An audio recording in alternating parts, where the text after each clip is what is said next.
Good afternoon, students. My name is Allowance, as you all know. Good afternoon.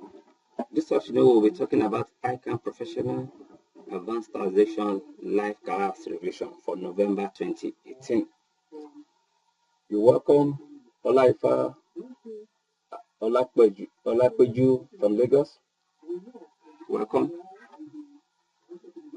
Now, before we go, let me quickly start like this. Let's start by talking about the tips of answering questions preparing for ICAN exam. First and foremost, you need to have the in-depth coverage of the syllabus. What did I mean by this? The ICAN syllabus has been divided into four for professional class. We have the tax planning and advice, which covers 20%, the capital gain tax, which covers 15%, the company income tax, which covers 35%, and petroleum profit tax, which covers the 30%. You're welcome, Chioma Obi. You're welcome, Onoshe Shimoso. You're welcome. Now, by the time you have this index, all of these were divided into subtopics. By the time you have 100% of the coverage of the syllabus, then you can be sure of being ready for the ICAN exam. Second point, you need to attempt past questions, as many as you can, because this will help you in preparing for questions and how questions are being raised and answered. Some questions can be repeated.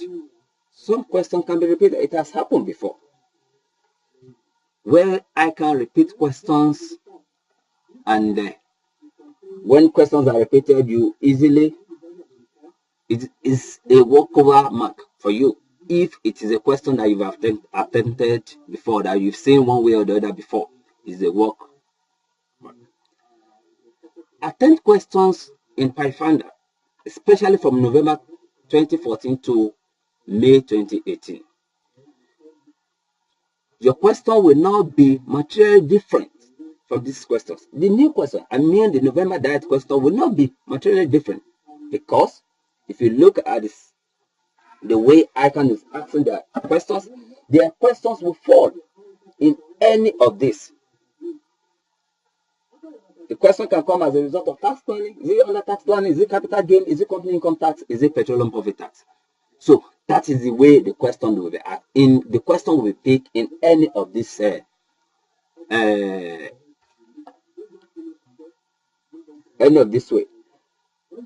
Mr. Olushola, you're welcome online. Badmus, Olushola Badmus, you're welcome online from Osun State. You're welcome. So you keep solving questions till the last moment after your exams is about. You keep solving till the last moment after all, your exam is about providing solutions to questions. In case you have any case studies or question that you could not solve properly, just glance through the solution and learn how the questions were solved by the examiners. All of these things you do before the exam. Daniel, you're welcome. Please kindly signify where you are reaching us from. Salah, you're welcome. Please signify where you are reaching us from. Now, on the day of exam, you wake up early, relax.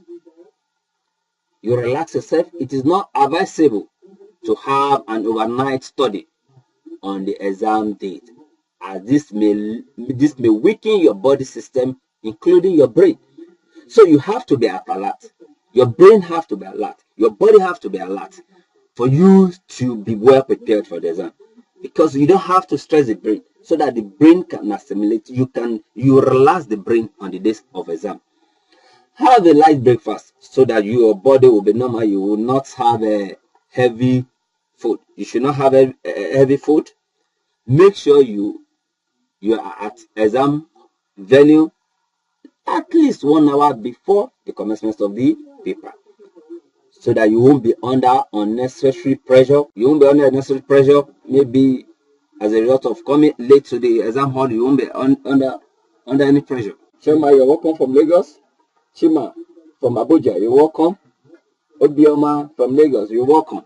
So you need to wake up as early in the morning as possible. Relax your brain. Don't do any overnight study on the date of the exam, so that the brain, the body can be alert. Your brain will be relaxed. So have a light breakfast, as I've said earlier. Make sure you are at the exam venue at least 1 hour prior to the commencement of the paper, so that this will not, you won't be under unnecessary pressure. Relax your mind, and if possible, have a bottle of water with you to reduce the anxiety of the exam. Jude from Lagos, you're welcome. Do a quick recap of your key points. Walk into the exam hall with only written materials, calculators, four-figure table if applicable, and roller. Why do I say only writing material? We have some students, they go to the exam hall with their phones and all of those things. At the end of the day, to keep these things becomes a problem, and you will be under unnecessary pressure that you ought to have been avoided.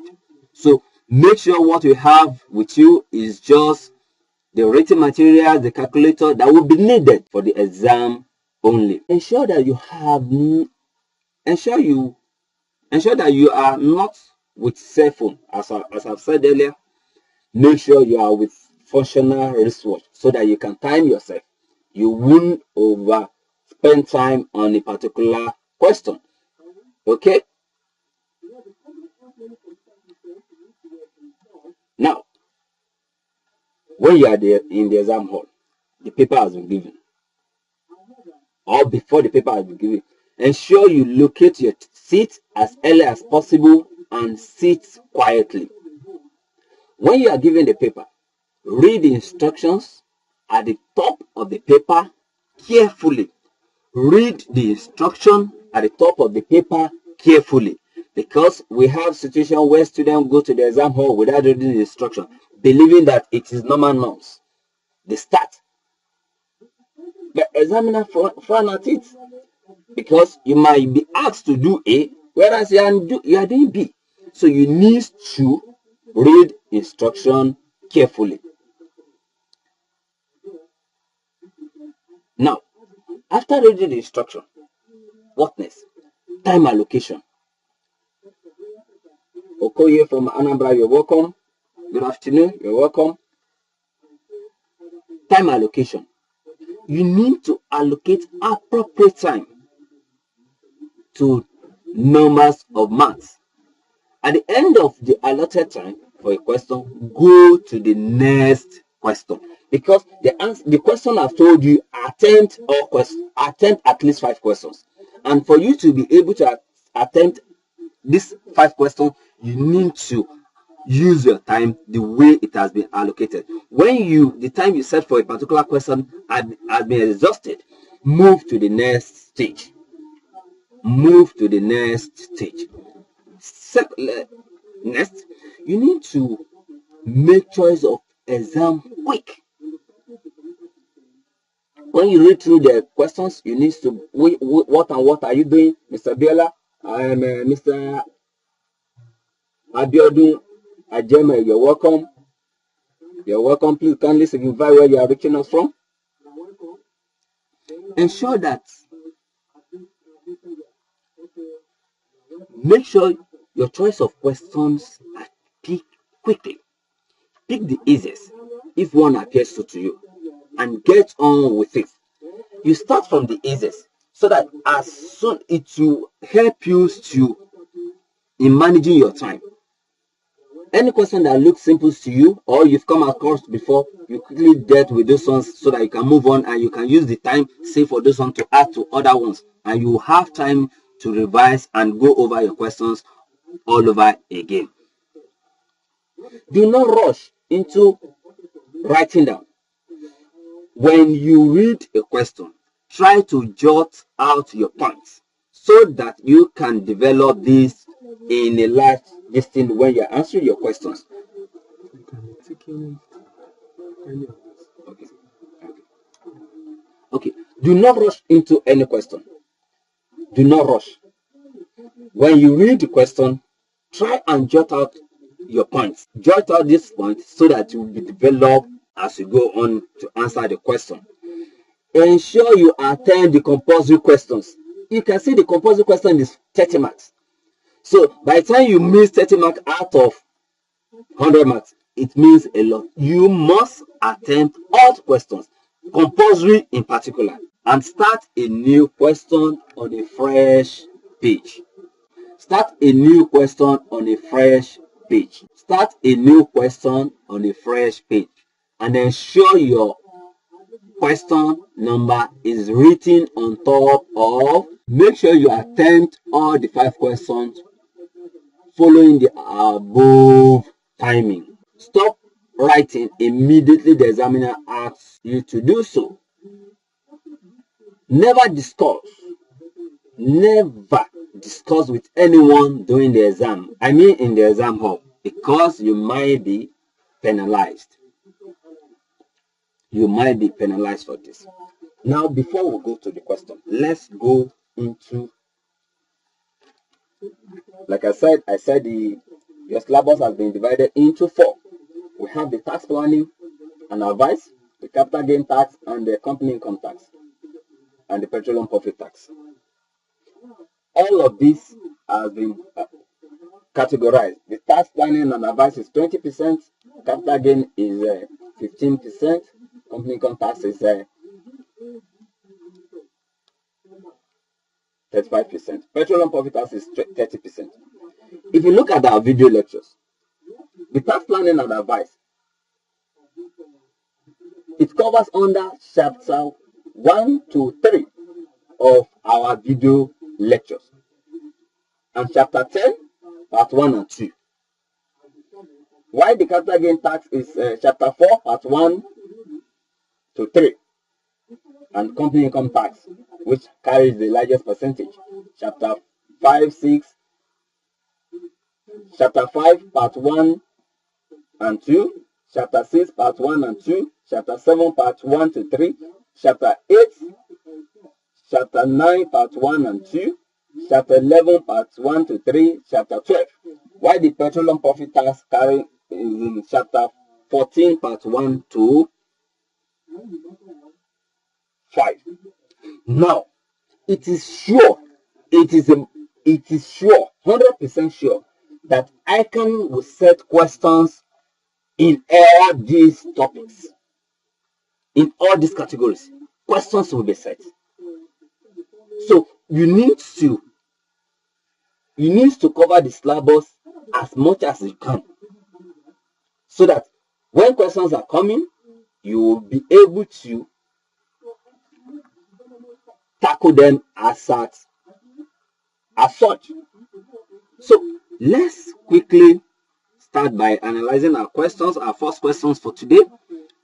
So the professional level exam May 2018 advanced taxation. The time allowed is 3 hours and 15 minutes. Now, question 1. You are a tax controller of a particular company. I don't want to mention, having its head office in Lagos, in office at K2 in Ekpe local government of Lagos State. In the past 3 years, the company had subjected to an area of taxes, different revenue authorities within Lagos State and indeed the entire country.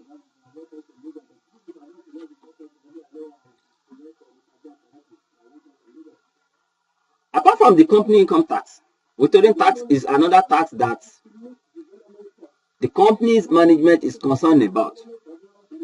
The managing director is very much worried that this multiplicity of taxes is taking a toll on the company's financials. The company is already facing You can bring out your 500s so that you follow as we are going on with.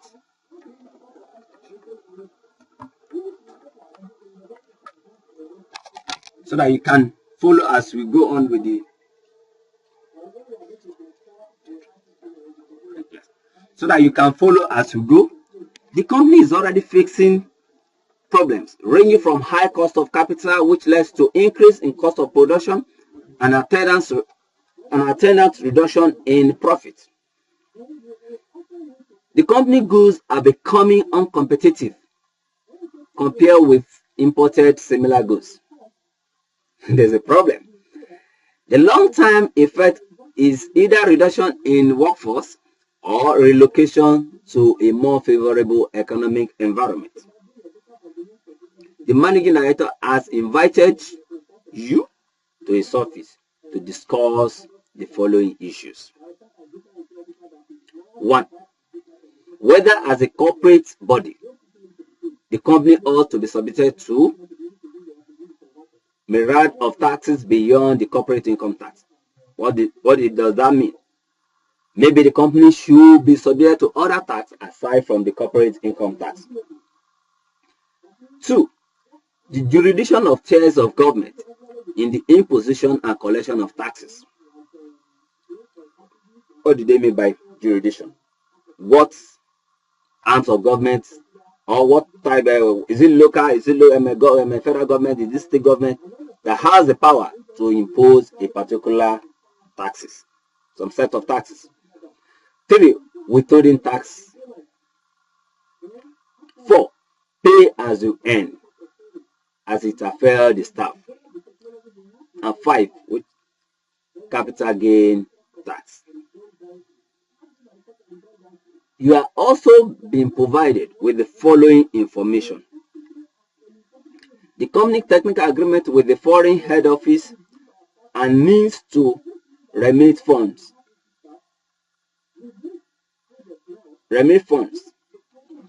Non-resident directors are to receive 2.5 million naira. Staff pay has been centralized. Dividend has been paid to shareholders in different parts of the country, and those resident in Kogi State of Nigeria receive 375,000 naira.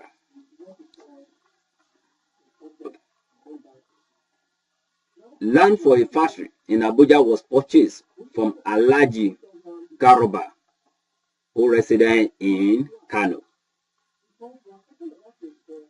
The company received 4.5 million as net dividends from an associated company for the year ended 30th September 2014.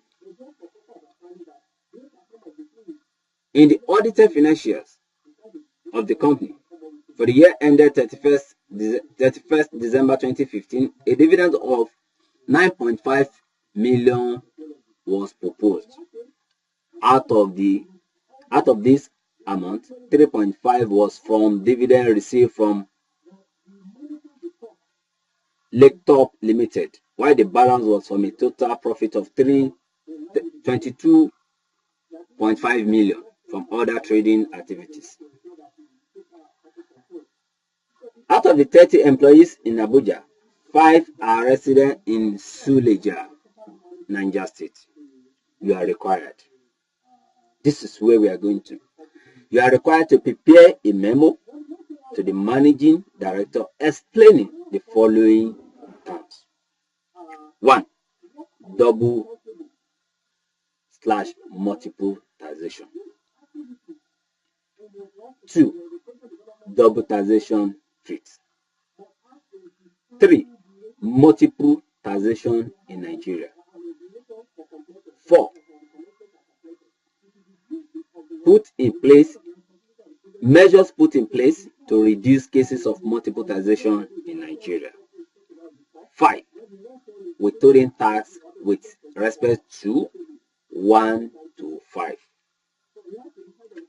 Penalty for non-compliance / remittance of withholding tax. that is 12 marks. So believe that in all of this, we have 6 questions in A part for 12 marks. So meaning averagely, it is 2 marks in all. So this is the 2-mark questions. So you don't have to write 2 pages because you feel that you know so much about double taxation. So you only write those things that can earn you the 2-mark requires, so that you can quickly do it and move ahead. You ask the question. Like I said if you've covered the syllabus 100%, I mean going to our video lectures. This question is covered under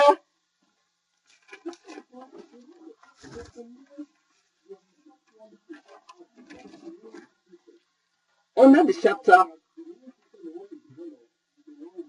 10 of the video, which talked about double taxation. What is double taxation?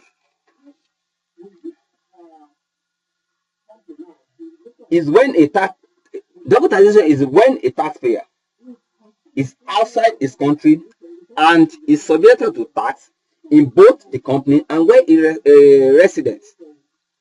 What did I mean?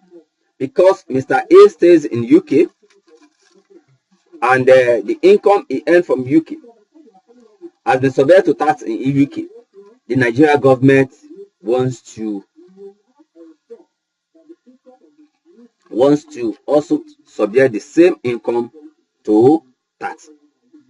So you need to go in depth to explain all of this. Nobody has asked you to calculate here. So you explain what is double taxation. Now the second one is double taxation treat.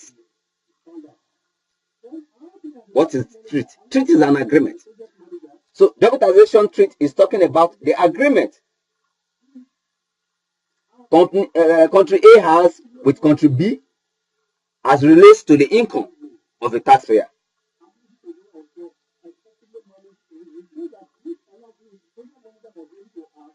Next, multiple taxation in Nigeria.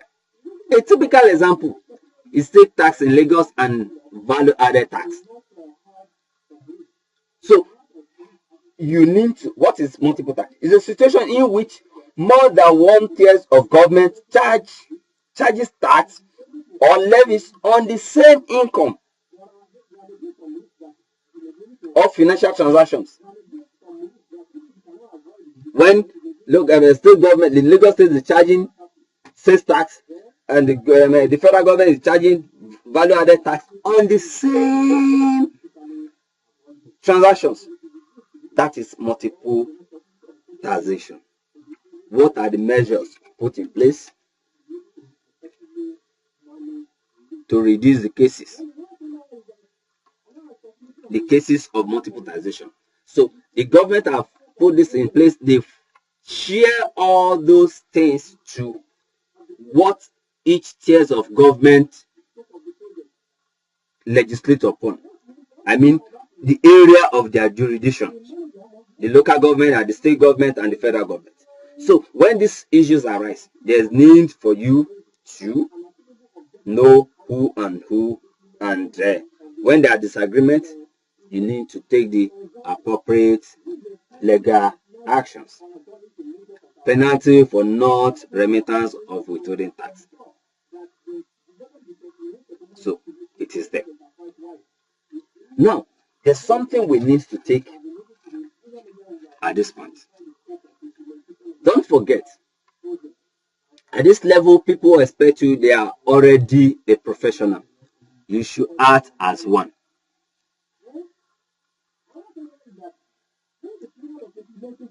You are asked to prepare a memo to the managing director. So you will not just start by saying, number one, double taxation. I'll be explaining what double taxation is, and what double taxation treat means, what double this thing means. You need to, your memo needs to be well addressed, because it is believed you are in a corporate setting. So your memo needs to be well addressed, so that it will cover, all those things also earn you mark. Those are the areas where some students also fail. They believe, oh, I know this. They start explaining without following the instruction. That is where we said instruction is critical. Precious, you're welcome. Indeed, Amaka, you're welcome on board. Please kindly state your location where you are reaching us from. So you need to be guided so that you would go by the instructions of the examiner, so that you won't lose marks unnecessarily. Now the next question is B. Question B. The arms of government empowered to legislate on tax matters by the Constitution. We have this. So this, they are only asking, and you don't need to.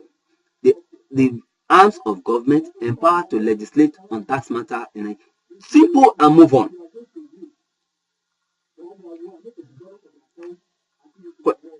Question C. Relevant tax authority and the withholding tax due, if any. D. The appropriate distribution of income received from Laptop Limited.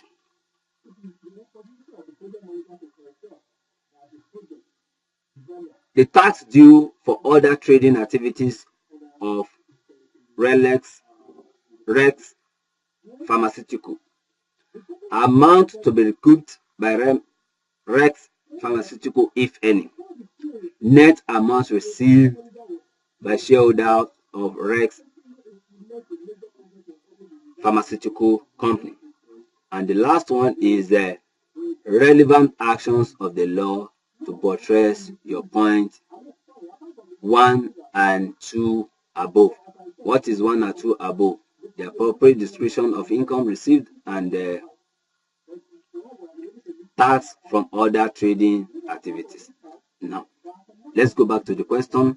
The tax due for other trading activities for, that is where we have a little calculation there. If you look at the question again, we're told that dividend has been received from shareholders in different parts of the country, and those resident in Kogi State so receive 375. The company received 4.5 million as net dividend for an associated company for the year ended 30th September 2014.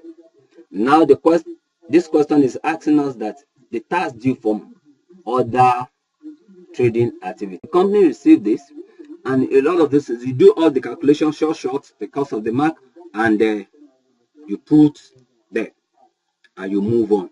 That is what they're asking you for. You put all of these things in your memo and send to the MD. How? To the MD, managing director, from tax controller, subject matter, subject refers, and all of those things you put it there and you sign as the tax controller. You move ahead. Don't forget, we said our question 1 is a must do because it's a compulsory question. Our second question, section B, you are required to answer any 2 out of the 3 questions in this section, 40 marks. What are they asking us to do? Question 2 is saying disposal or dispose of.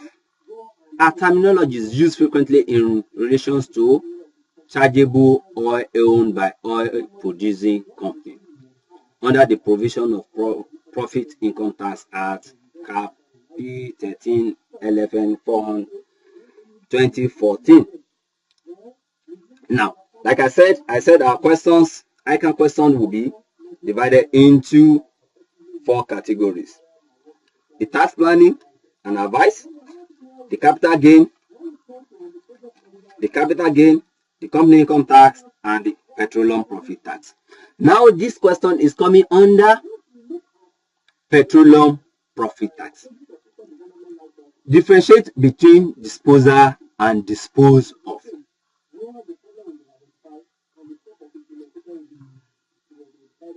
Two, discuss the following intangible drilling cost, oil mining lease. That is what the question asks. You quickly do this.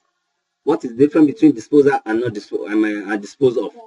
You explain, and that is what they're asking you. It should not take more than 2 or 4 lines and move on, because it's just too much. And don't hesitate if you have questions. Bashir Salah, you are welcome from Castina. You are welcome online. Now, this is just a 2 mark. You don't need to waste your time here. If you've gone through the syllabus and you've covered the syllabus 100%, these are just a wolf mark. They are only asking you to differentiate between a disposer and a dispose of. Now, the major one. Ibrahim Oil Nigeria Limited is an oil prospective company which commenced production in commercial quantity in 2008. Its accounting year ended in 31st December. The company has provided the following statement of profit for the year ended 31st, 2016. Revenue,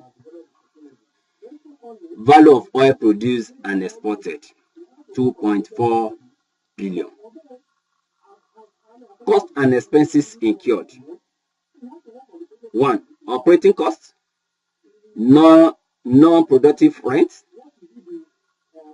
royalty on export sales, depreciation of property, plant and equipment, tangible drilling costs, donations,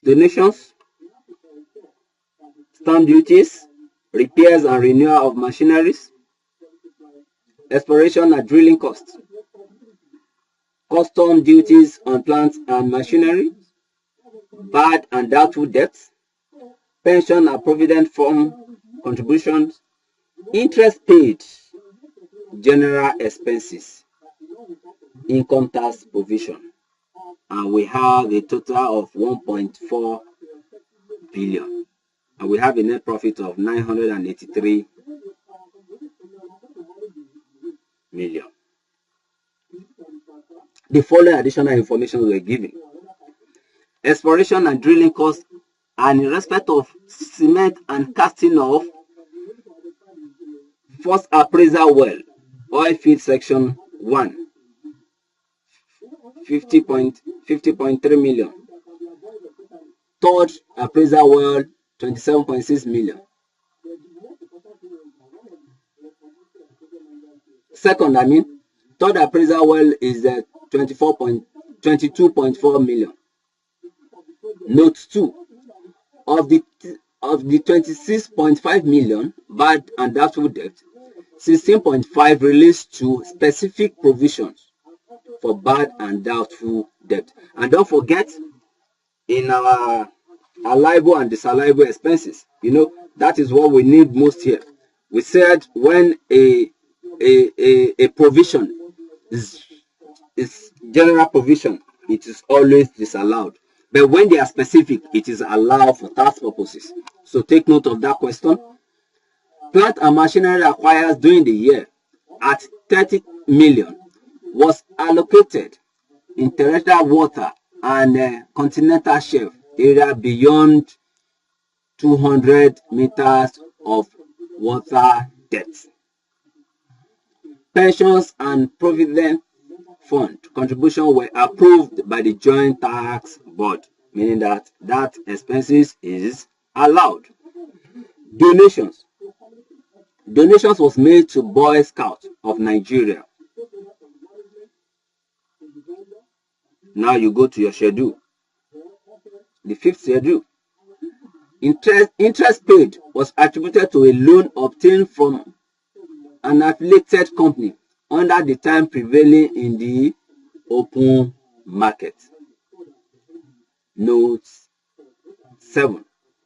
160,400 barrels of crude oil was produced and exported at a posted price of $46 per barrel and exchange rate of 340 to $1. Capital allowance computed was 88.1 million. You are required to determine for the management the following: accessible profit, chargeable profit, chargeable tax, total tax liability. In all, we have 20 marks. Now, tax is a very simple subject if you follow the guidelines. What and what do we need to know here?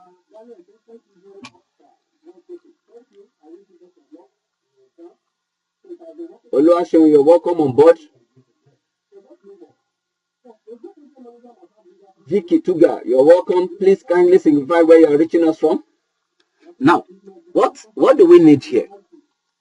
We know our normal competition for become a petroleum profit tax, but we need to identify some specific things that will guide us. What are those things that we need to know about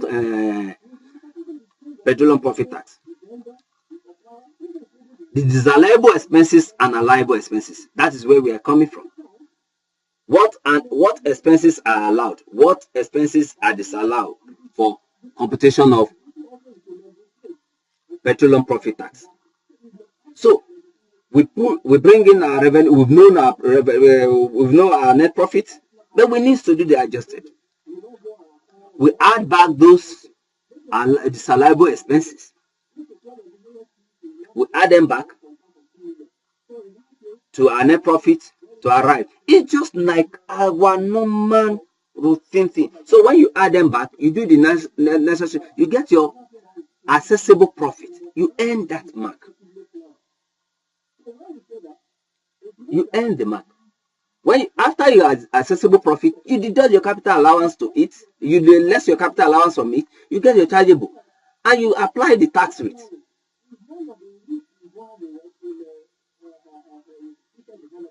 That is all.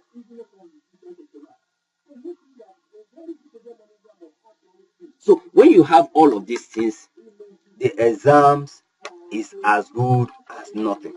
Tax is a very simple subject if you follow the principles. They are laid down procedures. We don't need to crack our brains. Concentrate and give a maximum detail. Now, the next question we'll be treating is on capital gain tax.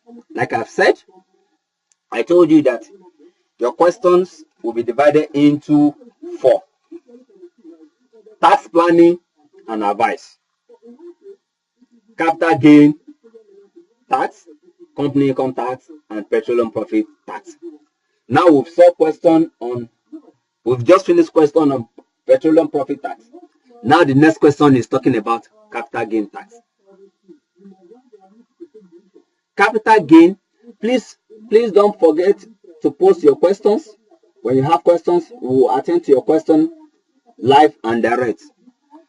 Capital gain tax may be defined as gain arising from increases in the market value of capital assets to a corporate body or person who do not habitually offer them for resales, and whose and they do not consume inventory in trade.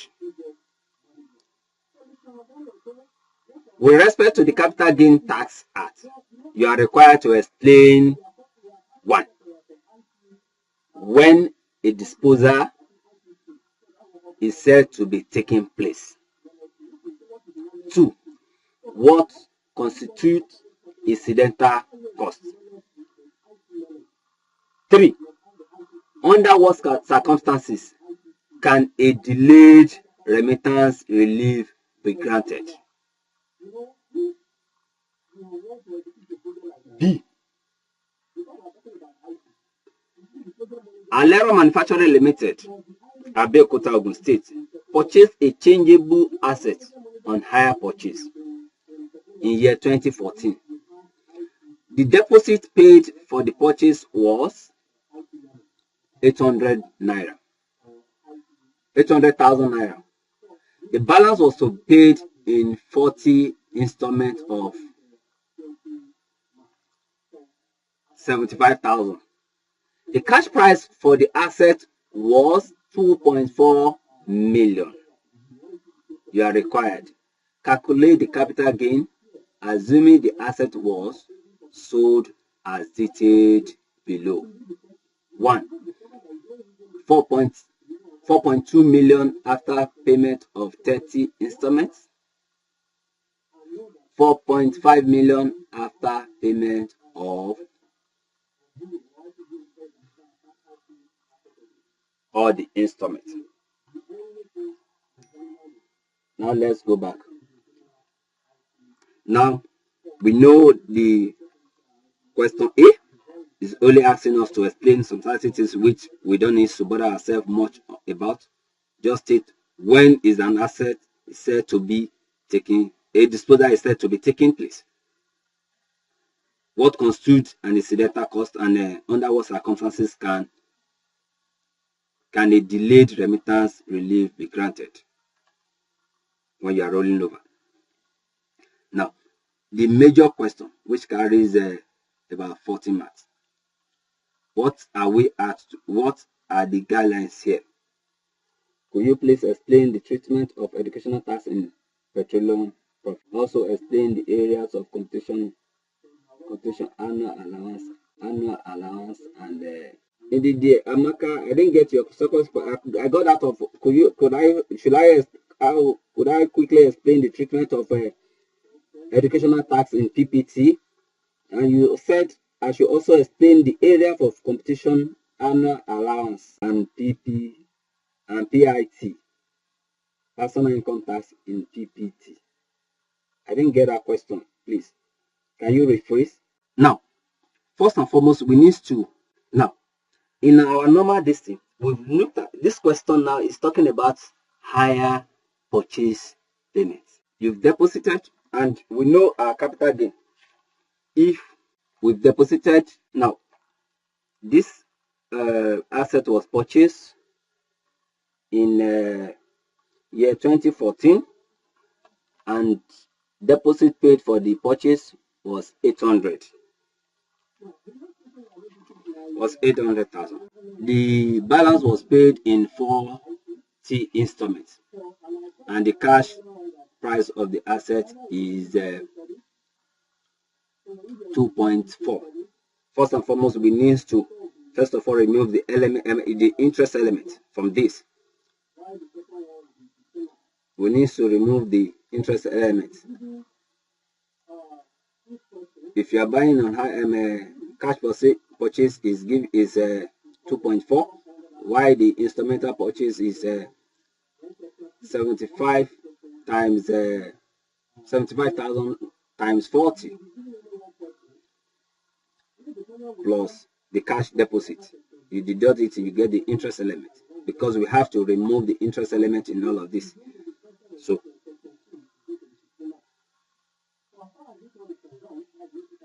So if we remove the interest element, we now know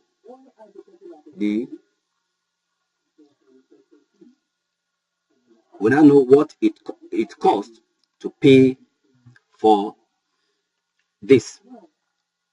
No, so the first question is telling us 30 installments. So we now multiply 30 times this times 750 plus the cash deposit. We now remove the interest element from it, because we have the cash price, and after all of this period, by the time you get the cost and the asset was sold for 4.2, you net off, you now know maybe you make a gain or a profit, a gain or a loss. When there's a gain, the capital gain tax have said that we should charge 10% as a capital gain tax. That's the question. The next question is after the after payment of all the installments, meaning that this one should be after paying for the 40 installments. You multiply the 40 times 750,000 plus your cash deposit minus your cash price. Indeed, all of these things, you don't need to calculate capital allowance on the question. Let me quickly go back. If you look at the question, number 8, capital allowance computed was 888.1 million. It has already been computed for you. You don't need to bother yourself about computing the capital allowance again. Seeing the question I've stated at this point, it shows that this amount has been agreed with the tax authority, so don't bother to compute any other capital allowance for this for the purpose of this question. You just take the capital allowance straight off. Okay. Mr. Alex from Benin City, you're welcome.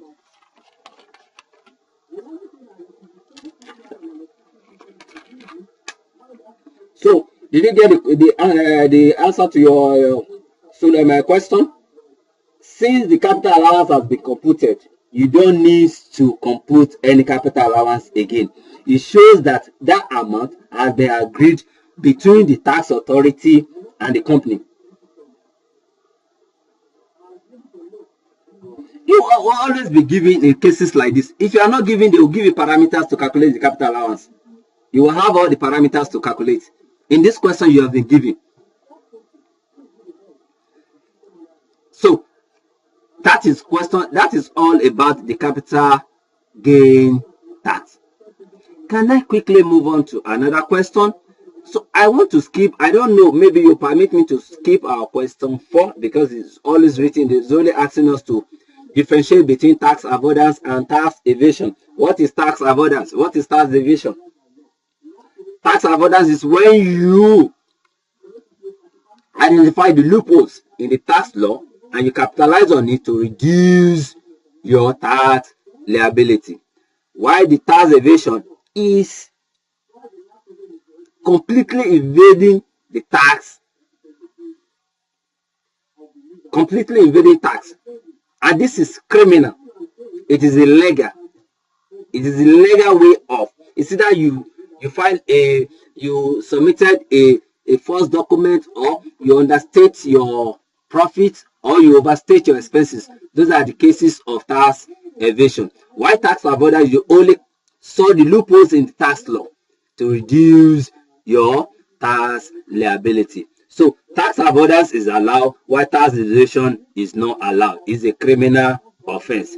It is punishable under the law. I keep saying it.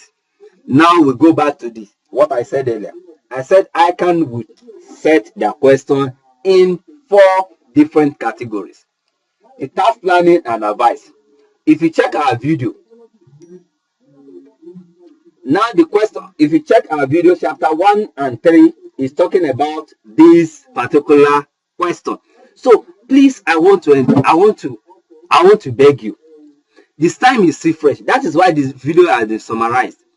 Go back to those videos. If you've not covered, if you don't have, go back to those videos and do justice to all of these things. It is live and direct there. So, question B. Engineer Kole Ahmed managed a wholly owned Nigeria engineer outfit. The company is based at Ikeja and was incorporated in February 2010. Given the challenging economic environment in Nigeria and inconsistent government policies, the company's management embarked on foreign diversification of income, the source and secure some. Indeed, please, I will attend to you later. But when we are through with these questions, we are finished so that we will not get we will not convince others more. In this question, they've given us what we need for the capital allowance. So, given the challenges, economic environment in Nigeria and inconsistent government policy, the company's management embarked on foreign diversification of income, the source and secure some contract in the United Kingdom, where they have optional activities in London. Extract from the statement of profit. Let's move on to November 2016 advanced question 1. This is another technical question which I want us to deal with before we go. SGA Nigeria Limited was incorporated on September 7, 2012, but it indeed did not commence business until July 1st, 2018. Based on the memorandum and articles of association, the company was incorporated to carry on the business of distributorship and general contracting. Extract of the company statement of profit and loss and other comprehensive incomes are as given below. Revenue 6 months ended 31st December 2013. Year ended 31st December 2014. Year ended 31st December 2017. The revenue are as follows. 3. Revenue 4.4, 5.4, 12.6, 18.4. Direct cost, we have 980 million, 1.3 billion, 1.9 million, and gross profit and all of those things. Let's not so. Additional information. Other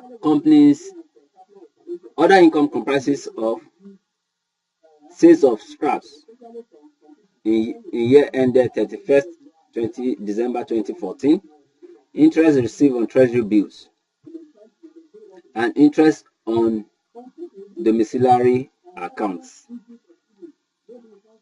2. Administrative expenses include depreciation, preliminary and formation expenses, penalties and fines, general provisions for bad debts, salaries, staff salaries, office rent. Note 3. Details of properties, plant, and equipment are as follows. Date of purchase and cost. Furniture and fitting June 7, 2013, 980,000. Motor vehicles June 30, 2013, 2.4 million. Office equipment July 1st, 2013, 1.2 million. Note 4. On January 2nd, 2015, the company bought another motor vehicle for 1.8 million. Extract of the statement of financial position as given below. Net assets 1.3, 6 months ended 31st December 2013. Year ended 31st December 2014, 2.8 million. Year ended December 31st, 2015, 3.6 million. Paid up share capital 5 million, 5 million, 5 million. You were recently appointed as tax consultant to the company. The director sought your advice on whether or not to exercise the company's right of election for the relevant year of assessment. For all the relevant year of assessment, you are required to 1. Compute the adjusted profit or loss. 2. That's B. Determine the assessable profit or loss and advise the company on whether or not to exercise its right of election. 4. Compute the capital allowances. D. Compute the tax liability. This is 30 marks question. Let's go back. Immediately you see this question, what should come to your mind is commencement under company income tax. It has been stated in the question, the company commences the business on the 1st of July 2013. Now, they've asked us, under commencement rule, we have where the company has the right to exercise right of election. And what is this right of election we are talking about? Maybe the company wants to be assessed to tax on actual year basis. The taxpayer wants to be assessed to tax on actual year basis or not, or preceding year basis. Now, let's start analyzing. We've been given the profit and the losses for those periods. First year, which is year 2013.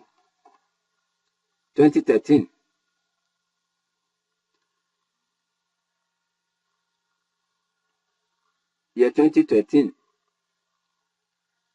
which is the first year of assessment. The first year of assessment is year 2013. Our profit will start from 1st of July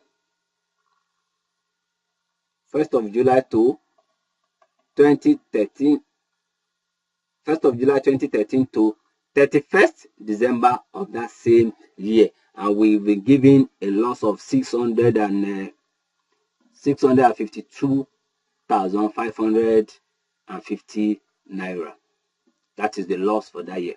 But we have some expenses because it was stated there. We have some expenses that were not allowed for this purpose. What are they? The taxation, the general provisions. So all this needs to be added back. So when you add them back, you now arrive at the accessible profit. Now we are asked to calculate. We are also asked to calculate the capital allowance. These are workings that you should have done at back end. You calculate the capital allowance for furniture and fittings, motor vehicles, and office equipment. All of these things were bought in 2013. So the capital allowance for 2013 will be calculated. The capital allowance will be calculated. We'll have the initial cost, the initial allowance, and annual allowance. Will be calculated for this period, and the annual allowance will now be prorated. Don't forget, the company commenced business on July 1st, 2013.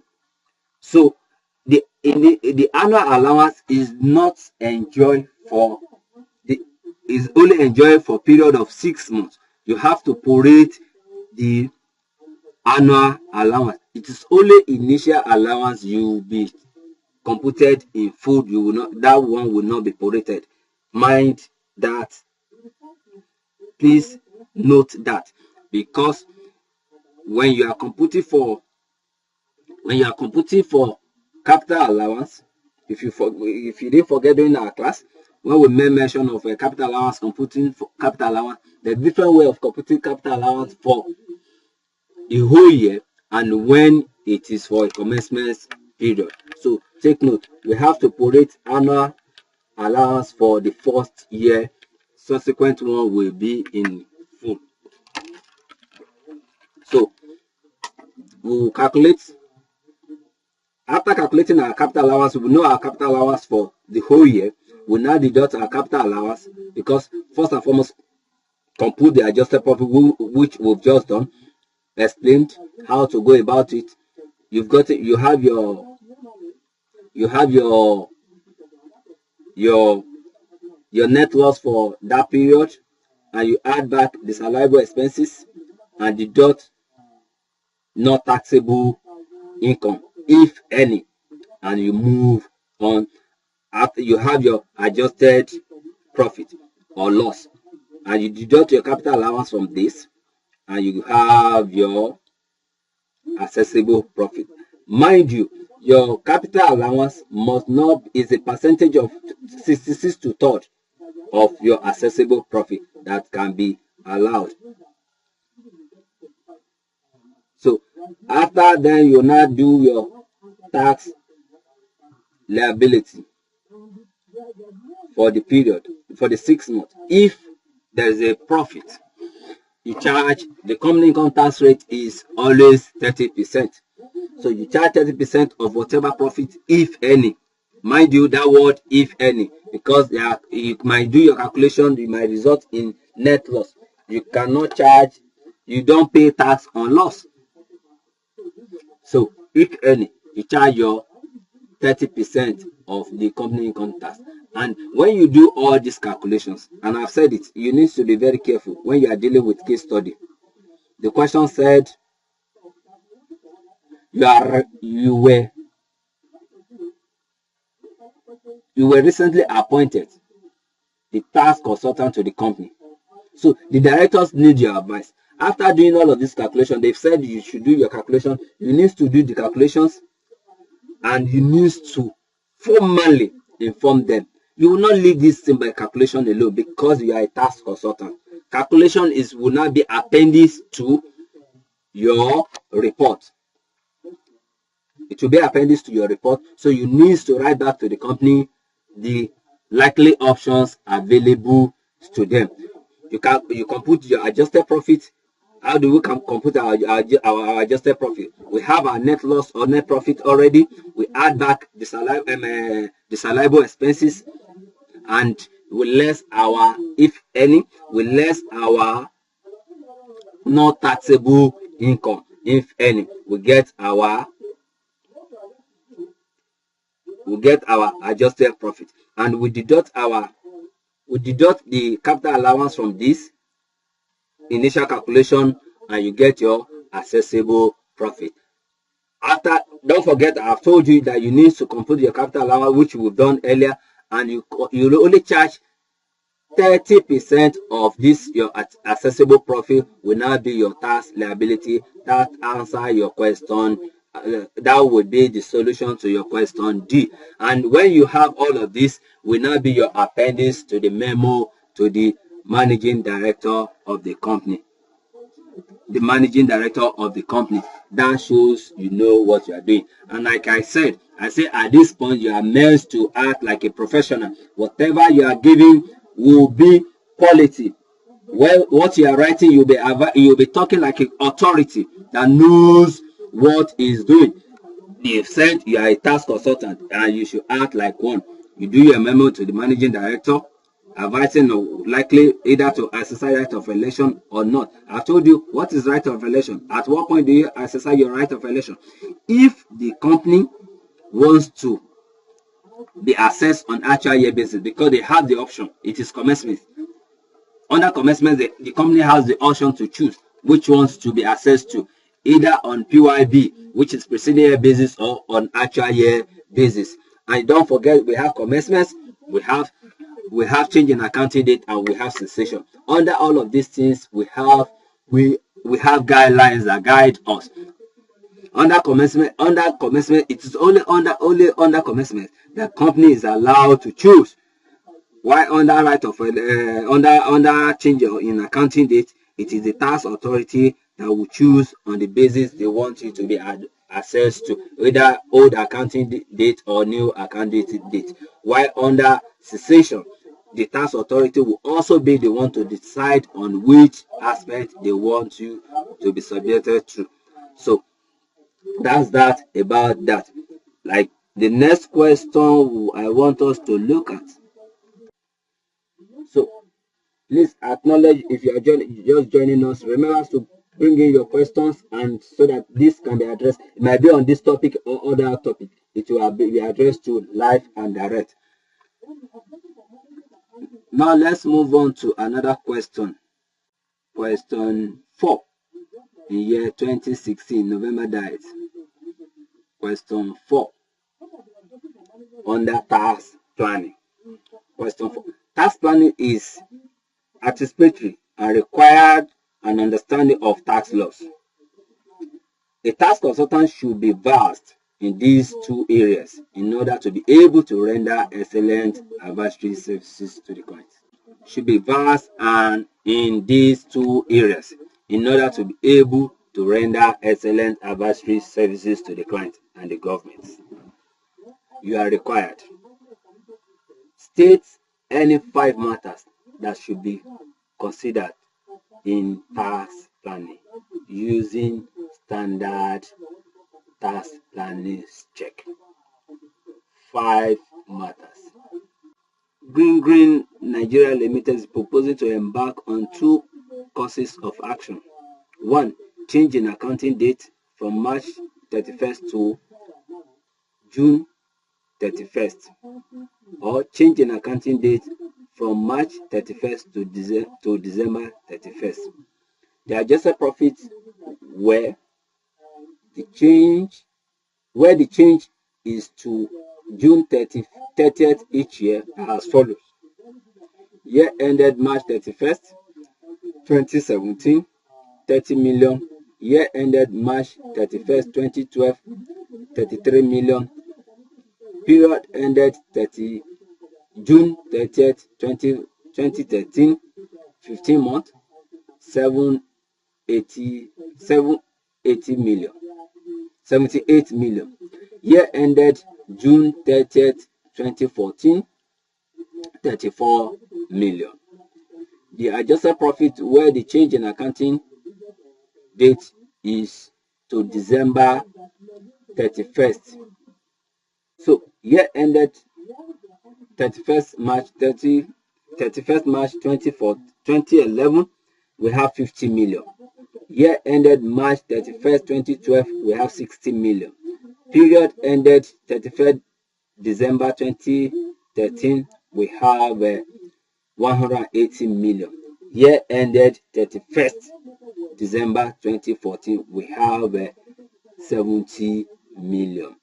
As tax consultant, you are required to compute the relevant tax liability. Now, I said earlier, I told you that under commencements we have commencements fall into basis period fall into 3 categories: commencement period, change in accounting date, and cessation. Now, this question is before us is talking about change in accounting date. Under change in accounting date, what are those things that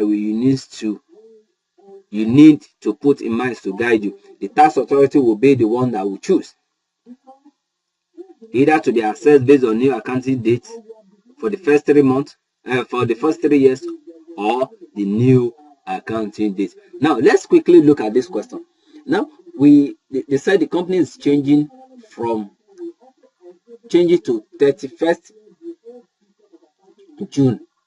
30th June of each year, meaning that the accounting date that ends in 30th June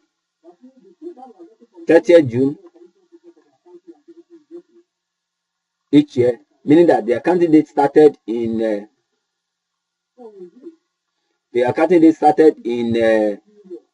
1st of July of this. No, so now let's start. The first question, meaning that the first one we need an accounting date. The first year of change is 2013. That was when the companies first changed the computation of his accounts that ends with that change is year of accounting date. So we have to compute for 2013. We have to compute for 2013 year of assessment, 2014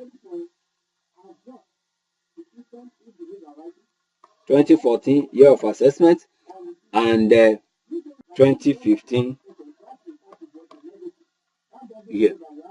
Now, in 2015, in calculating this, we have to first of all say in 2016, in 2013, we have the profit for in preceding year basis. Like I said we will calculate either preceding year or actual year basis. So if we are calculating for preceding year basis, the profit in year 2013 will be on preceding year basis 33 million. 33 million. Why on actual year basis will now be 1st of January 2013 to 31st December 2013. That's 12 over 15 because they will be giving the profit to cover for divided by times 780 million. So we do the calculations and we'll now move forward. After getting the calculation, that's for that year, we put it, and the following year we calculate also. The following year will now be 2014. 2014 will now be accounting date that start with 1st of February 2012, 2013, 2012, year 2014 equals to the preceding year will now be accounting date 1st of April. So in year 22nd year, which is 2014 year of assessment, we'll have an accounting date that started with 1st of April 2012 to March 31st 2013. So the first one we have there is a period ended December 31st 2013, meaning that this profit that ends here continues to December 2013. So we have to start from the first profit we will pick is 1/4/2012 to 31st/12/2012.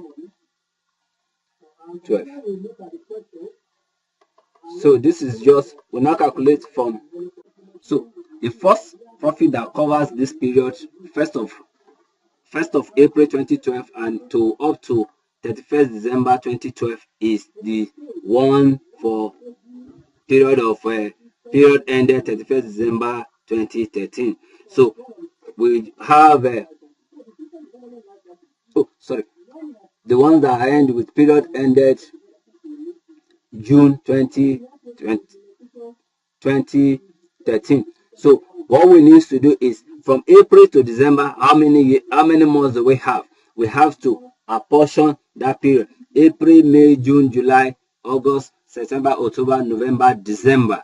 That is 9 months. We have 9/15 because they said the profit cover for 15 months. Divide by 15, multiply by 780 million, 78 million. So we prorate accordingly. So when we do 9 divided by 15, 9 divided by 15 times 780 million times 78 million, that is about 223.4 million. So we now go further because this one just end in 31st December 2012 and we are still going to 31st December 2013. We move to the next period. So the period,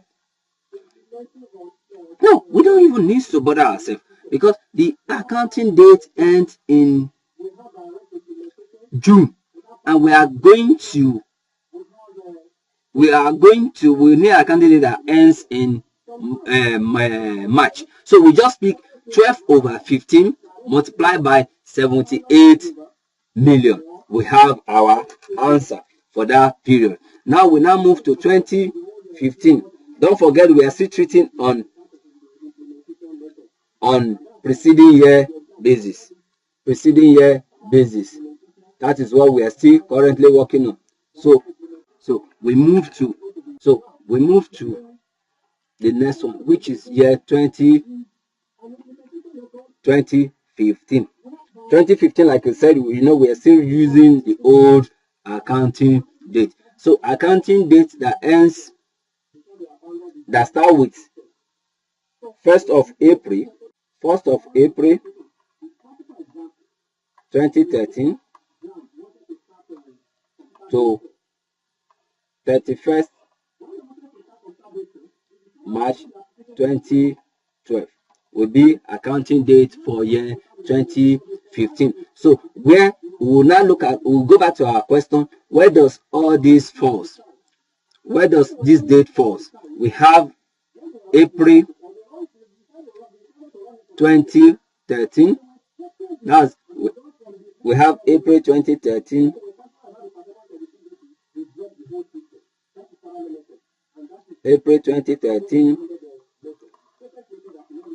to June 2013. So we need to do our operation as usual. April, May, June. We only have 3 months, 3 more profit for that period. So we now do 3 over total number of months, the profit cover, which is 15 times 78 million. So we have our answer. We will not stop there. So the profit we are looking for now, we need a profit that covers from 1st of April 2014 to 31st March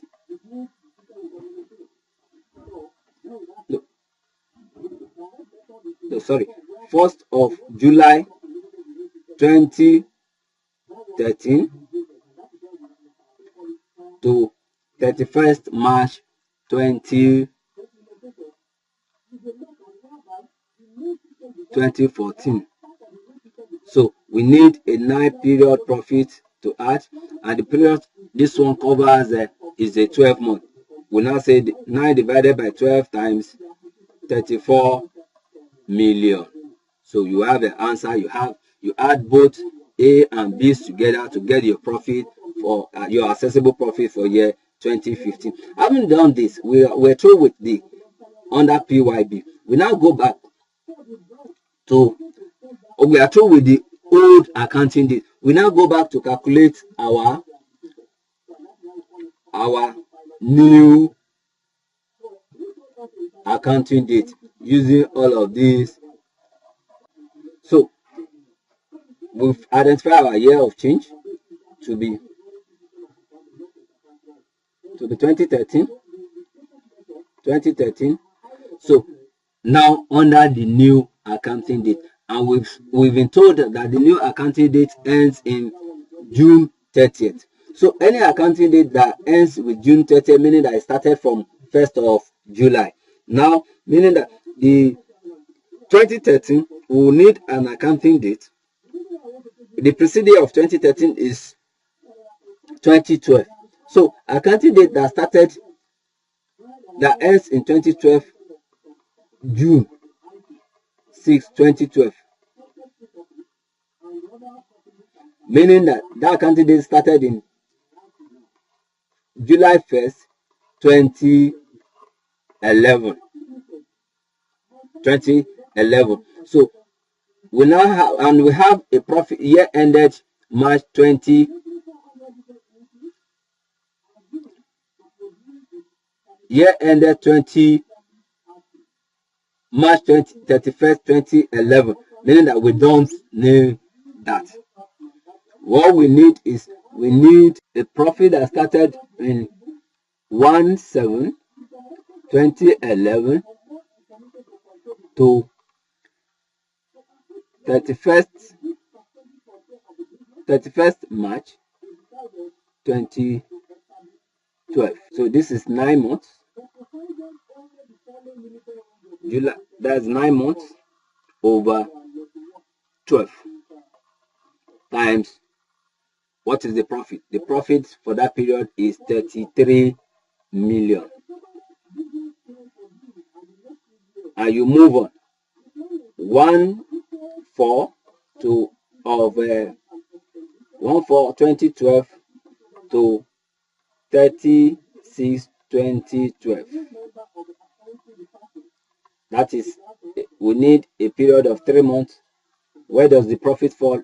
Here, the next line, which is period ended June 30th 2013. That's 12 months, 15 months divided by 15 times 780 million. So having worked all of this because of our time, having done all of this, you now add both the old accounting date for the 3 years together, 3 accessible years together, and also add for the new accounting date together. Whichever is higher is what you recommend, because the tax authority will choose based on the profit that's higher. So the tax authority will now decide whether to assess you on old accounting date or the new accounting date for those periods. So if the profit for those periods is higher, that is the period. If the new accounting date is higher, the tax authority will pick the new accounting date as the period will be accessible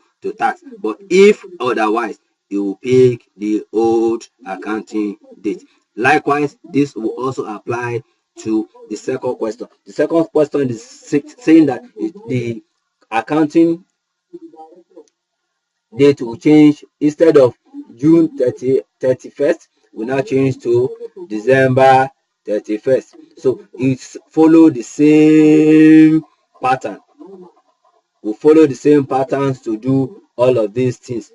So you also, like I said, you also check whether the profit for the new accounting date is higher, or the profit or that of the old accounting date. The tax authority will pick whichever is higher. That is how the consultant, the taxpayer will be accessible to tax. So you as a consultant, don't forget what you are asked to do, because it's proposed to embark on. So you advise them accordingly, because they have 2 accounting dates to choose with. You now, after getting your accessible profit and the basis they will be subject to tax, you now advise the company on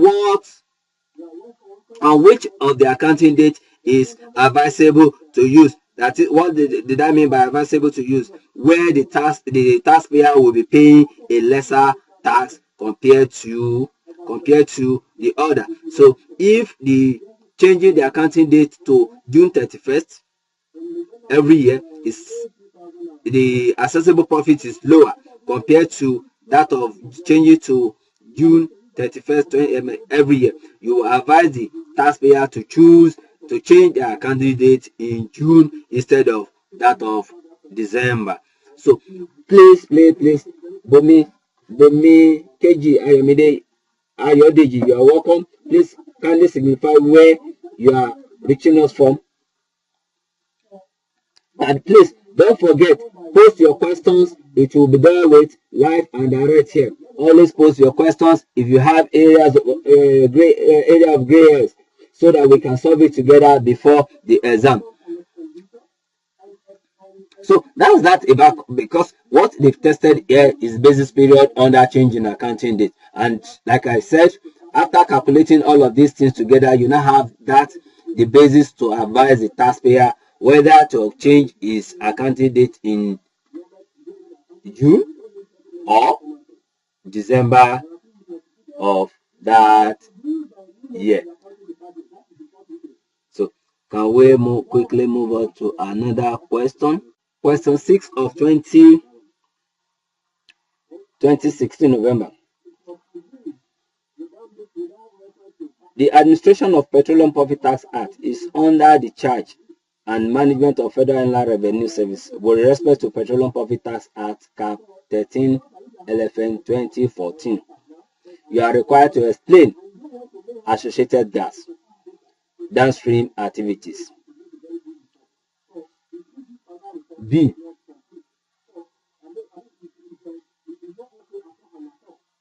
Bivalent Petroleum Company Limited has been in oil prospecting business for some years. Extract from the financial statement for the year ended 31st December 2013 shows the following information.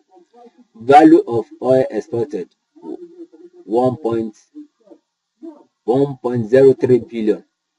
Domestic sales 842 million. Chargeable gas sales 603 million. Other incomes 425 million. Operating costs, tangible costs, royalty on export sales, export royalty on local sales, no productive rent, exploration incentives, rental, interest paid, administrative expenses. You are also given the following information. The petroleum profit tax is 85%. Interest paid included 12 million paid to an affiliated company. Capital allowance was agreed at 253.75 million naira. Included in operating costs is 203 million naira paid to a company for information on oil prospect in Adamawa State. The company is entitled to investment allowance of 173 million.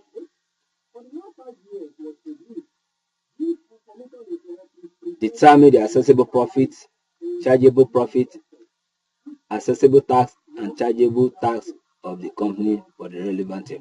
So what we need to do about this question now is we need to, from this end, we need to calculate our revenue.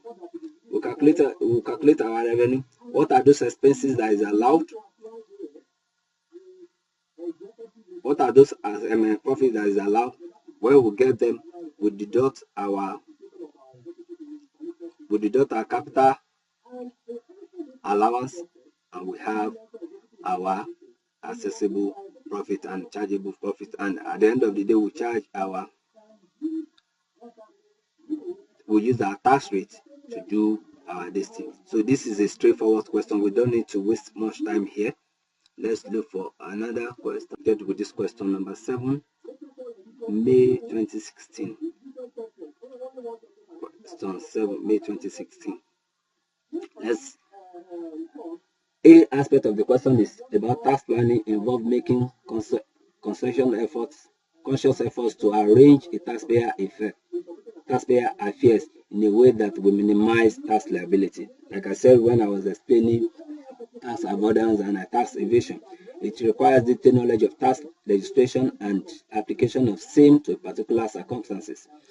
Identify and taking advantage of loopholes, if any. The tax conscious payer and the expert advisor working together can oftentimes significantly reduce the tax liability that will have been otherwise payable. You are required to provide adequate checklists for any 7 document information to be considered for effective tax planning strategy. I'm not going there. 2, because it's direct request. 2, Apex Communication Limited, a British company engaged in business of transmission of messages by cable or any other form of wireless technology. Why? Because of our time, why we want to treat this question, we've not really treated question on a specialized business, but that's why I'm picking this particular question. Its worldwide operating profit for the year ended 31st December 2014 are as follows. Income from cable messages originating in Nigeria 250 million.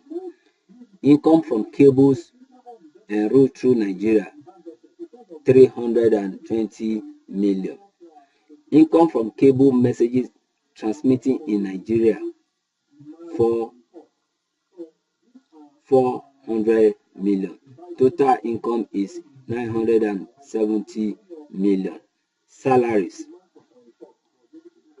and wages 280 million. Overhead expenses to 160 million. Depreciation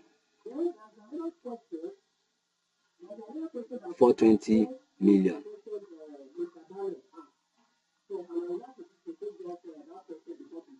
You are provided the following information. The British Tax Authority has satisfied the adjusted profit and depreciation allowances ratio. 2. Included in overhead expenses are the salable items totaling 12.5 million. 3. Federal Inland Revenue Service is satisfied that tax is computed and assessed in Britain, the home country of the current company, on the same basis as Nigeria. You are required to compute the tax liability payable by the company in Nigeria for the relevant year of assessment. Now, we have a company, a telecommunication company that's operating in Lagos, in UK, and they also have companies in Lagos. What do we do here? We need to determine the global profit, which has been given straight from the answer, and also needs to determine the profit for Nigeria, the profit made from Nigeria, and we also have to determine the depreciation ratio, so that all of this will be used to calculate, and we will now arrive at our assessable profit before we will charge our usual rate to the assessable profit to get what we want. Now, from this question, income from cables originating in Nigeria, that's 250 million. This is income earned in Nigeria, originating in Nigeria. That is, it is income made in Nigeria. The second one is talking about income cable messages en route through Nigeria, meaning that from other countries to another country, meaning that it is not applicable to Nigeria income. Income from cables emanating in Nigeria, that is another. So the global profit is 970 million, while the Nigeria profit will now be 250 plus 400 million. So when you have all of these things, you know, as usual, we know that depreciation is not allowed. Instead of depreciation, we recognize capital allowance, which the rate will be calculated and agreed upon. So the next one is after getting their profit, we deduct our salary. We do our adjusted profit. How do we do our adjusted profit? Now let's pick a compulsory question for May 2016. You have just received an email from the senior manager of a tax division of a firm, of a tax consultant. The email, we have just received a memo from the audit and assurance division with respect to two of our clients. Consciously, the two companies have identical issues of dividends payment. The details are as follows. It's a pharmaceutical company located in Ogun State, Nigeria. It is a subsidiary of SGA Pharmaceutical Company in Europe. At its recent board meetings of February 15, 2016, the two resolutions were passed. 1. A proposed dividend of 50 kobo per share subject to appropriate withholding tax deduction for the year ended 31st December 2015 to be presented to members at its annual general meeting of June 31st, 2016. B. That having obtained the patent right for a new drug for arthritis called are tritobots. The production is expected to commence in the third quarter of the year. 2. Crystal Limited is a trading company located in Lokoja, Kogi State, Nigeria. The board resolution for June 29, 2016 proposed a dividend of 25 kobo per shares, subject to appropriate withholding tax deduction for the year ended 31st December 2015, to be presented to members at annual general meeting scheduled for May 5, 2016. It is essential to state that John Boo Martins, the new trainee, did not make effort to determine the tax liability of the two companies, but these are to be properly checked. You are required to compute.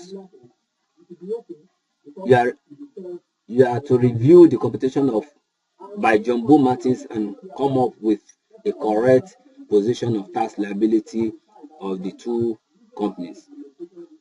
It is also essential that you determine the adequacy of the proposed dividends by the two companies with the aim of making sure they are within the provisions of the Company Income Tax Act. Finally, since the XBX Nigeria Limited is proposing to state production of Untitled Bets in the third quarter of the year, the managing director would like to present to the board the firm's option on Pioneer product with specific reference to tax relief period, profit and dividends. Below are the relevant details in respect of both companies with respect to the year ended 31st December 2015. You can see the questions, the details there. Now, you are required to compute the tax liability for the two companies. D. Advise the appropriateness of the proposed dividends with the reference to the event provision of the law. C. Outline the tax relief period and the relevant provision with respect to the profit of dividends Pioneer. D. Explain briefly tax avoidance. D2. List 3 tax avoidance measures put in place by the government. Now, let's quickly go to the question because our time is we are rounding up for this will be our last question because our time is fast spent. Now, this question is telling us to compute the tax liability. We'll be given the net profit. Like I said, when you have company income, when you are dealing with company income tax, what are those things you need to look at? Allowable expenses and disallowable expenses, and also taxable income and non-taxable income. So we have a net profit of 20 point something million and 40 million thereabout, and profit on sales of net non-current assets. Profit of sales of non-current assets. Investment allowance, capital allowance for the year, depreciation, net assets, turnover, paid up capital, and gross profit and revenue reserve. What are those things we need to do here? We need to add back, because we've been given the net profit. We add back those disallowable expenses, like I explained. We add back those disallowable expenses and deduct non-taxable income. And at the end of the day, we have our accessible profit, and we use our tax rate, which is 30%, to do the job. Thank you very much. Please feel free to post your questions on our Facebook page and also our Telegram page so that before the exam we can still have time to address your questions. Thank you very much. God bless you. Bye. I wish you all the best.